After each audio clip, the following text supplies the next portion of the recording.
नमस्कार मित्रों, राम श्रृंखला भाग 41 में आप सभी का स्वागत है। मित्रों, पिछले अंक में हमने देखा किस तरह से निषाद राज प्रभु श्री राम को जमीन पर सोता देखकर व्यथित हो जाते हैं। उनकी इस व्याकुलता को लक्ष्मण जी बड़े ही अच्छे ढंग से दूर करने का प्रयास करते हैं। लक्ष्मण जी उन्हें आध्यात्मिक दृष्टिकोण से सांसारिक जो जीवन है उसको समझाते हैं। मित्रों, आज की कथा बहुत महत्वपूर्ण है, इसे ध्यान से सुनिएगा। बहुत जीवन उपयोगी है क्योंकि इसमें लक्ष्मण जी ने बहुत से गूढ़ आध्यात्मिक ज्ञान की बातें की है जो हम सभी को सुनना और समझना चाहिए। मित्रों, लक्ष्मण जी कहते हैं, काहू न को सुख दुख कर दाता, निज कृत कर्म भोग सब भ्राता। कोई किसी को सुख दुख का देने वाला नहीं है, सब अपने ही किए हुए कर्मों का फल भोगते हैं। मिलना बिछुड़ना, भले बुरे भोग, शत्रु मित्र और उदासीन, ये सभी भ्रम के फंदे हैं। जन्म मृत्यु, संपत्ति विपत्ति, कर्म और काल, जहाँ तक जगत के जंजाल हैं, धरती घर धन नगर परिवार स्वर्ग और नरक आदि जहाँ तक व्यवहार हैं, जो देखने सुनने और मन के अंदर विचारने में आते हैं, इन सब का मूल मोह अर्थात अज्ञान ही है।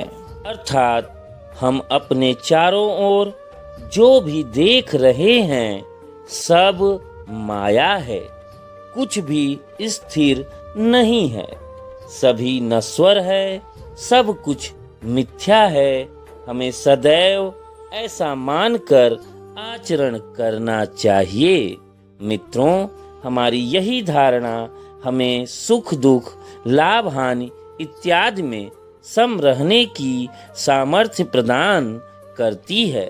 सपने होई भिखारी नृपु, रंक नाक पति होई, जागे लाभुन हानि कछु, तिमि प्रपंच जिय जोई। जैसे स्वप्न में राजा भिखारी हो जाए या कंगाल या स्वर्ग का स्वामी इंद्र ही हो जाए तो जागने पर लाभ या हानि कुछ भी नहीं है, वैसे ही इस दृश्य प्रपंच को भी देखना चाहिए।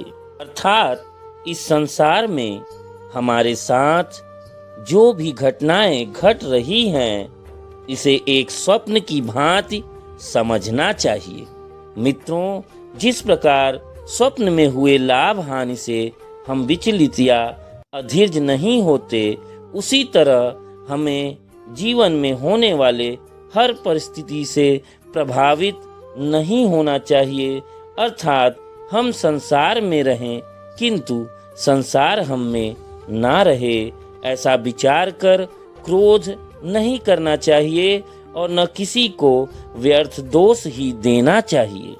मोह निशा सबु सोव निहारा, देखिय सपन अनेक प्रकारा। सब लोग मोह रूपी रात्रि में सोने वाले हैं और सोते हुए उन्हें अनेकों प्रकार के स्वप्न दिखाई देते हैं। अर्थात हम मोह से इतने ग्रस्त हैं कि यह जो चारों ओर स्वप्न घटित हो रहा है, हम उसे यथार्थ समझकर उसी में उलझे रहते हैं और यह मोह ही हमारे लिए रात्रि समान है और चारों ओर घटने वाली घटनाएं ही स्वप्न समान हैं।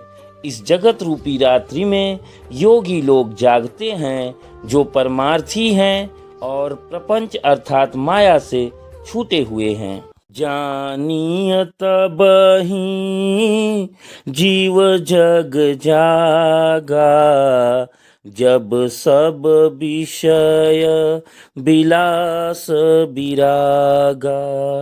जगत में जीव को जगा हुआ तभी जानना चाहिए जब संपूर्ण भोग विलासों से वैराग्य हो जाए। मित्रों, भोग विलास से विरक्ति ही इस संसार बंधन से छूटने का मार्ग है और इस विरक्ति को पाने का सबसे आसान साधन प्रभु की सच्ची भक्ति ही है। मित्रों, आगे लक्ष्मण जी कहते हैं, कोई विवेकु मोह भ्रम भागा, तब रघुनाथ चरण अनुरागा। विवेक होने पर मोह रूपी भ्रम भाग जाता है, तब केवल श्री रघुनाथ जी के चरणों में प्रेम होता है। लक्ष्मण जी निषाद राज से कहते हैं, हे सखा, मन वचन और कर्म से श्री राम जी के चरणों में प्रेम होना यही सर्वश्रेष्ठ परमार्थ अर्थात पुरुषार्थ है। वही कृपालु श्री रामचंद्र जी भक्त, भूमि, ब्राह्मण, गौ और देवताओं के हित के लिए मनुष्य शरीर धारण करके लीलाएं करते हैं, जिनके सुनने से जगत के जंजाल मिट जाते हैं। मित्रों, इसलिए राम नाम सुमिरन और राम कथा प्रत्येक जीव के लिए आवश्यक माना गया है।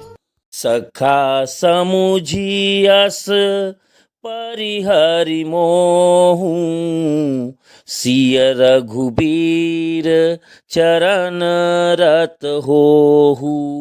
हे सखा, ऐसा समझ मोह को त्याग कर श्री सीता राम जी के चरणों में प्रेम करो। इस प्रकार श्री रामचंद्र जी के गुण कहते कहते सबेरा हो गया। मित्रों, आज की कथा में हमने देखा किस तरह लक्ष्मण जी निषाद राज को समझाते हैं कि संसार में जो कुछ दिखाई पड़ रहा है सब स्वप्न के समान समझना चाहिए। जैसे स्वप्न के टूट जाने पर स्वप्न में होने वाली लाभ हानि या सुख दुख को हम भूल जाते हैं या उससे हम प्रभावित नहीं होते हैं, उसी तरह से यह संसार है। इस संसार में जो कुछ है वह सब नश्वर है, अस्थायी है। मित्रों, यही मानकर सदैव चलना चाहिए और अपने आचरण को भी हमें उसी प्रकार से रखना चाहिए कि यह संसार एक किराए का घर है जिसमें एक दिन सबको जाना है। तो क्यों न मित्रों, हम सब आपस में मिलकर प्रेम से रहें, अच्छे से रहें।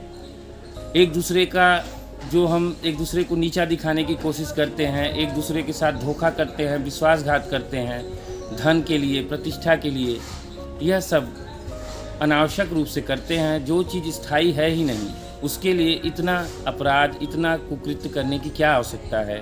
तो आइए मित्रों, हम सभी संकल्प लें कि हम सब प्रयास करेंगे कि आपसी सौहार्द, प्रेम बनाए रखें। इसी के साथ मैं अपनी वाणी को विराम देता हूँ।